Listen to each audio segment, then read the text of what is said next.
మనకేం చేశాడో మనకు తెలుసు. ఇప్పుడు చేస్తాడో లేదో తెలియదు. నమ్మకం అయితే లేదు, నాకైతే లేదు.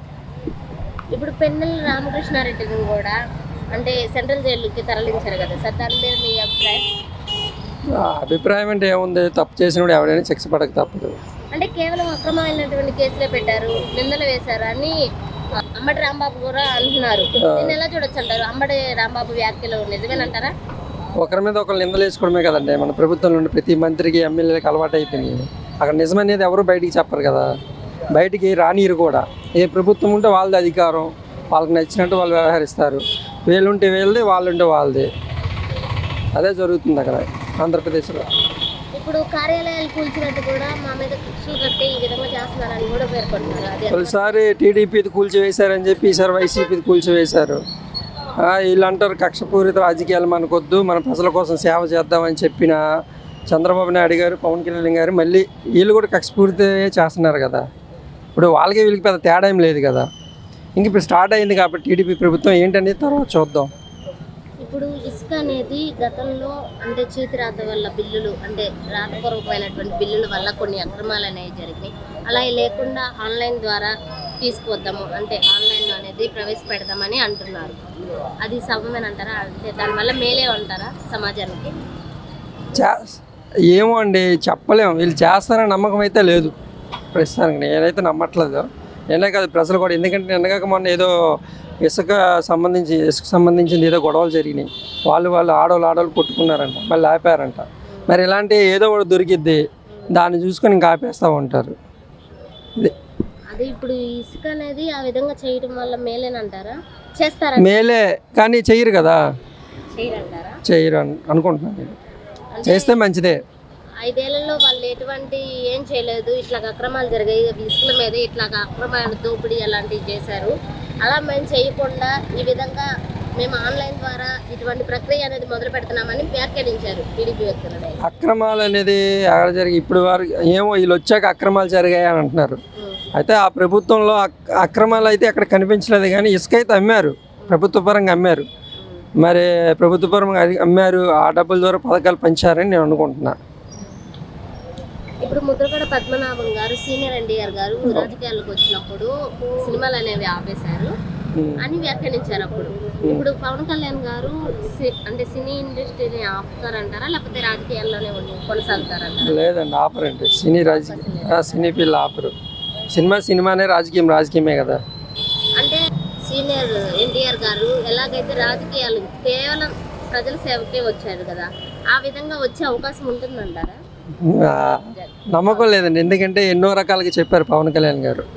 ఇప్పుడు పవన్ కళ్యాణ్ గారి మీద అభిమానం మాకు ఉంది.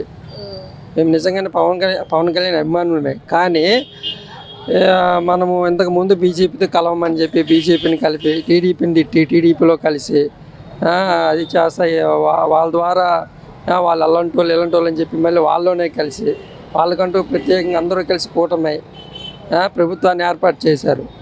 ఈరోజు కొన్ని మాత్రమే పట్టించుకుంటున్నారు పవన్ కళ్యాణ్ గారు, చాలా పట్టించుకోవట్లేదు. బికాస్ ఆఫ్ వాలంటీర్స్ గురించి కూడా పట్టించుకోవట్లేదు. ఇప్పుడు వాలంటీర్స్ని ఇంతకుముందు కూటమి అందరూ కలిపి కొనసాగిస్తామని చెప్పి ఈరోజు ఓన్లీ టీడీపీ నాయకత్వం మాత్రమే వాలంటీర్ల మీద మాట్లాడుతుంది. కానీ ఇంతవరకు పవన్ కళ్యాణ్ గారు మాత్రం ఇంతవరకు నోరెత్తి ఒక్క మాట కూడా చెప్పాల. మరి ఏ రకంగా నమ్ముతాము? అంటే ఎవరికి వాళ్ళు తప్పించుకుంటూ ఉంటున్నారు. ఇప్పుడు పింఛన్ పంపిణీ కూడా 1వ తారీఖు నుంచి సచివాలయ సిబ్బందిని పంపించమన్నారు, అంటే పంపిణీ అనేది చేయమన్నారు. దీనివల్ల వాలంటీర్ల మీద ఏమైనా ప్రభావం ఉంటుందంటారా? వాలంటీర్ల మీద ఉండదు మేడం, ప్రభుత్వం మీద ఉంటుంది ప్రభావం. ఇప్పుడు ఇంతకుముందు వాలంటీర్లు ఎలా చేశారో తెలుసు. వాలంటీర్కి తెలుసు ఏ మనిషి ఎక్కడ ఉంటాడో, ఎక్కడి నుంచి వస్తాడు, ఎక్కడికి వెళ్ళి ఇవ్వాలో వాలంటీర్కి తెలుసు. ఇప్పుడు వీళ్ళు మహా అయితే ఒక 5-6 ఇవ్వగలరు. ఇప్పుడు ఒక గ్రామంలో 500 ఇళ్ళు ఉన్నాయనుకోండి. ఆ 500 ఇళ్ళకి మహా అయితే ఒక 100 మందికి అక్కడికి వెళ్ళి ఇవ్వగలరు. అక్కడ 200-300 మంది ఉంటే వెళ్ళి ఇవ్వలేరు. ఈలోపు టైం అయిపోద్ది. 2 రోజులే ఇచ్చారు గడువు. మరి అది పెన్షన్లు కట్ చేయడానికి, పెన్షన్లు ఉంచడానికి కూడా తెలియదు. టైం కూడా అది ఇచ్చింది కరెక్ట్ కాదు.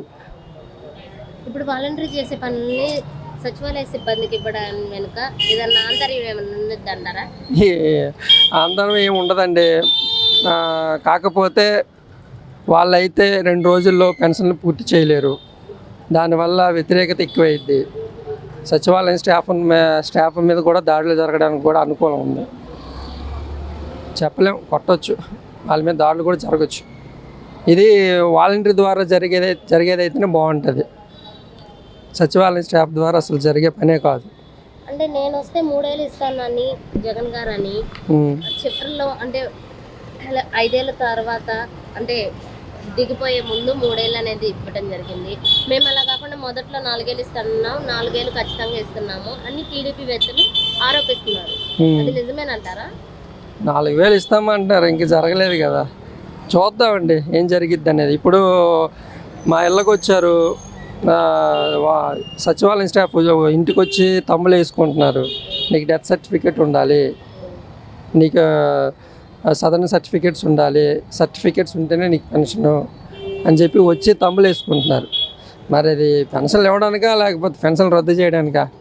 ఇప్పుడు పెన్షన్ కోసం చాలామంది ముసలి వాళ్ళు కానీ హ్యాండిక్యాప్స్ కానీ పని పాటలు లేకుండా పాపం ఇంటి దగ్గర వాళ్ళకి పోషాకారం అదే, దాన్నే కట్ చేయాలనే ఉద్దేశం అనేది కరెక్ట్ కాదు. అంటే ఇంతకు ముందు ఎలాగైతే కొనసాగించారో పెన్షన్ల వ్యవహారం సేమ్ అలానే కొనసాగిస్తే బెటర్ అనిపిస్తుంది. అంటే వాలంటీర్ వ్యవస్థ ద్వారా అది ఒకవేళ వాలంటీర్ వ్యవస్థ లేకపోయినా ఏ ఒక్కరికి నష్టం కలగకుండా చేయాలనేదే అనుకుంటున్నాం. అంటే గతంలో వాలంటీర్లు ఉంచుతామని అన్నారు కదా, రద్దుపరిచే అవకాశం ఏమైనా ఉందంటారా?